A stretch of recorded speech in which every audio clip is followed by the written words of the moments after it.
घराची बिस्किटं खायला कोणाला आवडत नाही? अगदी तोंडात टाकताच विरघळणारी बेकरी स्टाईल क्रिस्पी घराची बिस्किटं. पण बऱ्याचदा ओव्हन नाही म्हणून आपण ती घरी बनवायचा विचार सोडून देतो, किंवा बनवली तरी ती आतून कच्ची राहतील अशी भीती वाटते. पण आज मी तुमच्यासाठी घेऊन आले आहे अगदी सोप्या आणि अचूक प्रमाणात, तेही बिना ओव्हन, अगदी अवघ्या 15 मिनिटात परफेक्ट घराची बिस्किटं कशी बनवायची याची सिक्रेट रेसिपी. चला तर मग रेसिपीला सुरुवात करूया. तर सगळ्यात आधी इथे मी एका बाउलमध्ये 100 ग्रॅम बटर घेतलेलं आहे. आता या बटरमध्ये आपल्याला अर्ध ते पाऊण वाटी पिठी साखर घालायची आहे. पिठी साखर आपल्याला छान मऊ आणि हलकी होईपर्यंत फेटून घ्यायची आहे. बटर आणि पिठी साखर फेटणे ही बेकिंगमधली सगळ्यात महत्त्वाची पायरी आहे. हे मिश्रण जेवढं हलकं आणि क्रीमी होईल तेवढीच आपली बिस्किटे खुसखुशीत आणि हलकी होतात. जवळपास आपल्याला 3 ते 4 मिनिटं हे नीट फेटून घ्यायचं आहे. याचा थोडा पिवळसर रंग बदलून अगदी हलका पांढरट क्रीमी रंग येईपर्यंत आपल्याला हे फेटायचं आहे. आता यामध्ये आपल्याला 1 वाटी मैदा घालायचा आहे. त्यानंतर यामध्ये आपल्याला 2 ते 3 चमचे कस्टर्ड पावडर घालायची आहे आणि 2 ते 3 चमचे मिल्क पावडर घालायची आहे.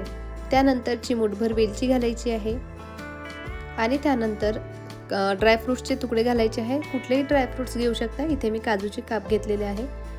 त्यानंतर 2 ते 3 चमचे टूटी फ्रुटी घ्यायची आहे. अर्धा चमचा बेकिंग पावडर घालायची आहे. त्यानंतर व्हॅनिला इसेन्स आणि पायनॅपल इसेन्स घालायचं आहे.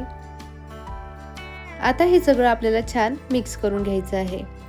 इथे आपल्याला पीठ जोरात मळायचं नाही आहे. फक्त सगळं साहित्य एकत्र करून हलक्या हाताने त्याचा गोळा तयार करायचा आहे. आता हा गोळा आपल्याला एका प्लास्टिक शीटवर ठेवून व्यवस्थित रोल करून छान शेप द्यायचा आहे. मग या प्लास्टिक शीटमध्येच तो रॅप करून साधारण 2 तास फ्रीजमध्ये सेट व्हायला ठेवायचा आहे. 2 तासांनी डो छान घट्ट होतो. त्यानंतर याचे आपल्याला अर्ध्या इंचाचे चौकोनी तुकडे कापून घ्यायचे आहेत, किंवा तुम्हाला हव्या त्या शेपमध्ये तुम्ही त्याचे तुकडे कापून घेऊ शकता. तोपर्यंत एअर फ्रायर 160 डिग्रीवर आपल्याला 5 मिनिटे प्रीहीट करून घ्यायचं आहे. त्यानंतर बास्केटमध्ये बटर पेपर ठेवून बिस्किट आपल्याला थोडे अंतर ठेवून त्यामध्ये ठेवायचे आहेत आणि 165 डिग्रीवर 12 ते 15 मिनिटं आपल्याला ते बेक करायचे आहेत. बिस्किटं ठेवताना 2 बिस्किटांमध्ये थोडी जागा नक्की ठेवा, कारण बेक होताना ती थोडी पसरतात. आणि एअर फ्रायर किंवा ओव्हन, जर तुम्ही ओव्हनमध्ये करत असाल तर ते आधीच प्रीहीट केलेला असावा, म्हणजे बिस्किटांना अगदी परफेक्ट टेक्स्चर मिळतं आणि ती एकसारखी भाजली जातात.